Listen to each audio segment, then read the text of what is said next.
phrase from Ty Cobb. There is no consideration being given to the termination of the special counsel. Now, a congressional critic of the first magnitude who leveled a charge against the FBI we want to ask him about, appearing on a Fox News radio show referring to those text messages between the two FBI agents, Ohio Congressman Jim Jordan said this: "You had, I'm convinced now, the FBI actively seeking with intent, actively trying to stop Donald Trump from being president of the United States." Congressman Jordan joins us now. Congressman, thanks so much for being with us. If I can, I want to first ask you about something that Senator Warner said. He said there is a coordinated effort to discredit the Mueller investigation. Are you part of a coordinated effort?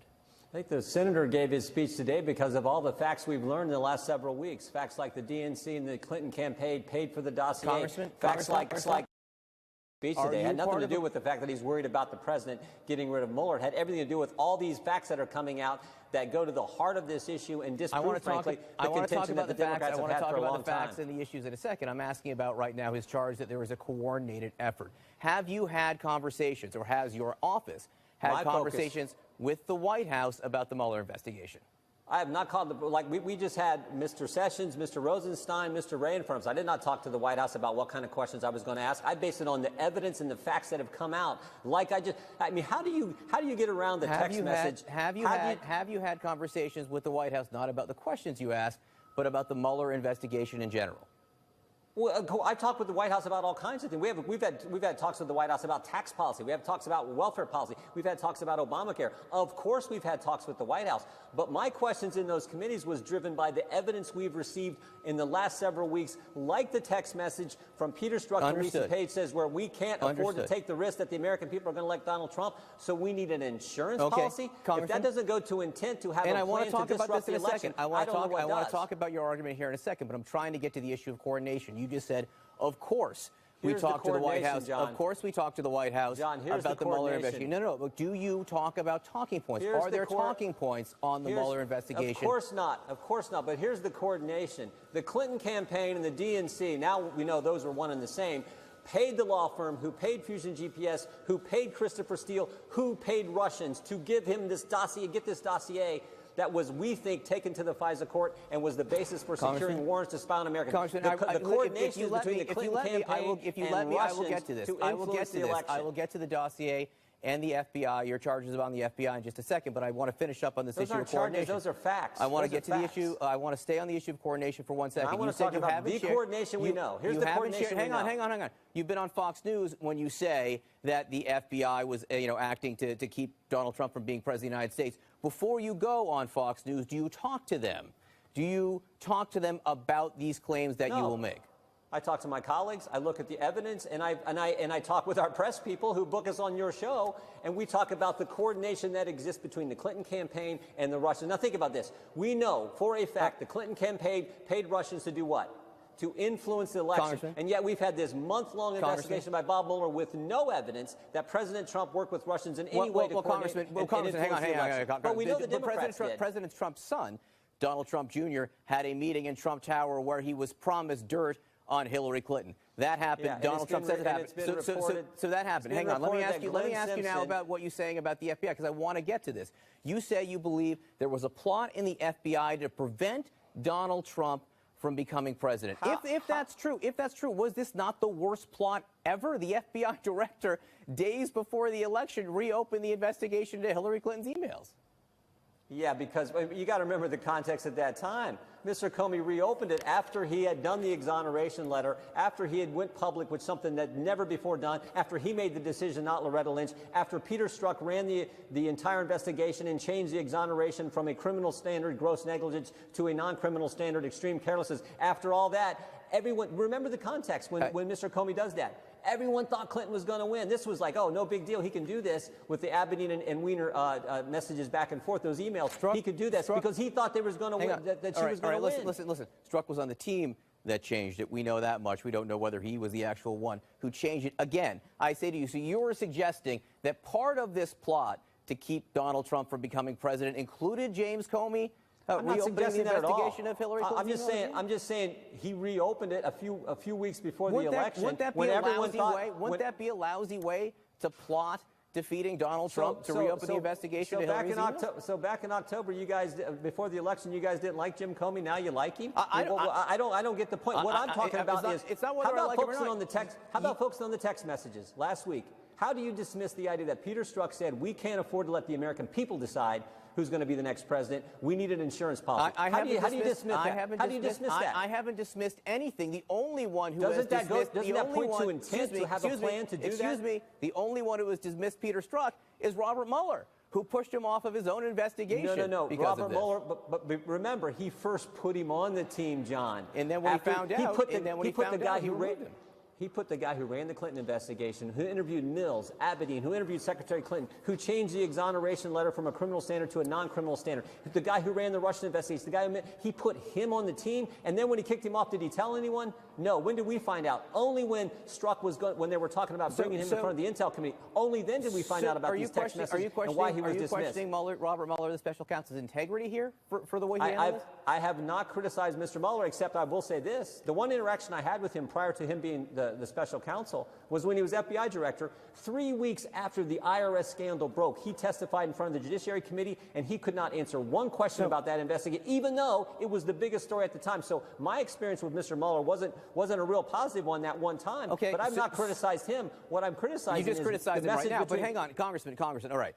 So you're talking about Peter Strzok. You're talking about an FBI coordinated effort to defeat Donald Trump. I want to read you something that came out in a story this week in Vanity Fair. Quotes from a former FBI agent. It says, the FBI is anti-Clinton, period. This former FBI agent said, I have a lot of friends who worked the Hillary investigation, and they freaking hated Hillary's guts. So that's a quote from a former FBI agent. I haven't heard you discuss that. I mean, that's kind of funny. One quote from Vanity Fair, anonymous source saying there was a few people who didn't like Clinton. Rudy Giuliani, written text messages between Peter Strzok and Lisa Page, both of them at the FBI. We have text messages that show this huge anti-Trump bias and some that point to intent to actually try to make sure Donald Trump wasn't the president. And you're quoting some anonymous source from Vanity Fair. I mean, go ahead, but I don't think that compares to the text messages we have from Peter Strzok and Lisa Page. All I'm saying is your concern about FBI bias seems partisan. You seem to have selective outrage. No. The vast majority of the FBI are great people doing the Lord's work out there. I'm talking about the guys at the top. I'm talking about Andrew McCabe. I'm talking about Peter Strzok. I'm talking about Lisa Page. I'm talking about the guy over the Justice Department, top official of the Justice Department, Bruce Orr, who was meeting with the author of the dossier, Christopher Steele, who met with Glenn Simpson, Fusion GPS, the people who paid for the dossier, both before and after that. I'm talking about those individuals. That's where the concern is, not the rank and file folks who are doing a great job. And I hear you talking about those individuals, and only those individuals. All I'm asking is, they're the ones who ran the investigation. They're the key people. In your oversight role in Congress. Oh, my goodness. So if it came out that there were FBI agents in the New York field office, and there's been a lot of stories about agents in the New York field office who didn't particularly like Hillary Clinton, if it came out that they were sharing anti-Clinton messages, would that concern you as much? Of course it would. Of course it would. But it's not the anti-Trump messages that bother me about Peter Strzok. Most of Mueller's team is anti-Trump. We know that. Well, what concerns me is the intent to carry out a plan to disrupt the election because, as Mr. Strzok said, we can't afford to leave this in we the people's hands. That is a problem. And if it happened, and all the evidence seems to be pointing in that direction, this is as bad as it gets. We don't John, know. This is scary stuff if it happened. We don't know that Robert Mueller's team... That's why I said if. We don't know that Robert Mueller's team is anti-Trump. First of all, Christopher Wray, the head of the FBI, donated to Republicans. Is he anti-Democrat? We're not talking about Christopher Wray. We're talking about the folks on the Mueller team. You were talking about Peter bias. Strzok. You were talking about bias, Congressman. You said I'm not saying bias is the big... You just said to me Mueller's team is anti-Trump. John, I said this. You got to keep it in... I said, look, if all we were focused on was anti-Trump, then there wouldn't be anyone left on the Mueller team. That's not my focus. I said this in committee to Christopher Wray. The focus is what Peter Strzok did, what he wrote. That's the concern. Rod Rosenstein, the Deputy Attorney General, was appointed by President Trump, was appointed by a Republican, George W. Bush at one point. He has oversight over the Mueller investigation right now. Is he anti-Trump? I wish what Rod Rosenstein would do is answer our questions. But is he anti-Trump? I don't know. Well, all I know is I wish he'd answer our questions, which he wouldn't do. I wish Mr. Sessions would answer our questions, which I wish Mr. Wray could answer our questions. I wish we could get the documents that we've requested at the Judiciary Committee that we're entitled to so the American people can get the answers. So you can get the answers even, John. That's what I want. We're not getting that. We're going to keep pushing. Andrew McCabe is scheduled to be deposed in front of the Judiciary Committee tomorrow, so we're going to be doing that tomorrow. We're going to keep digging to get the answers. But all I know is what's come out thus far looks pretty bad. Was when James you think Comey, the DNC paid for the dossier, was James Comey part of a plot to keep Donald Trump from being president? We'll find out.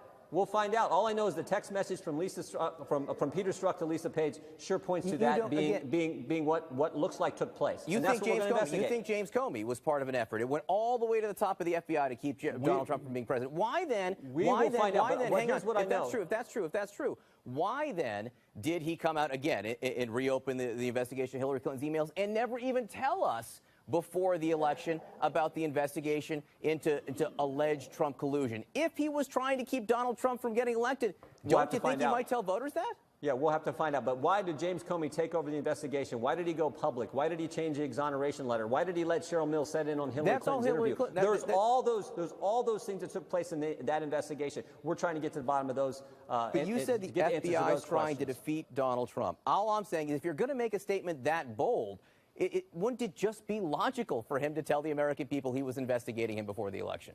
You'd have to ask Mr. Comey, and we're going to try to find that out. What I know is the text messages that came out last week sure point in that direction. And that's what I said. Well, and I think common sense says when you look at the history of Peter Strzok, when you look at what he said in those text messages, if that doesn't show intent. You said was the FBI was part of an effort to stop Trump from being president of the United States. That's what you said. Look at the full text message. He said, today in Andy's office, Andrew McCabe's office. So Andrew McCabe, deputy director of the FBI, Lisa Page, Peter Strzok in his office, talking about how they don't want Donald Trump to be president. We can't afford to take that risk. We need an insurance policy. Mike Conaway, who's running the Russian investigation. Mike Conaway is running the Russian investigation, over in House Intel. A Republican says he's got no problem with Andrew McCabe now after talking to him for a full day. Well, you know what? We're going to talk to him tomorrow, John. We'll find out. Congressman Jim Jordan, thank you so much for being with us. Have a happy holiday, sir. You bet.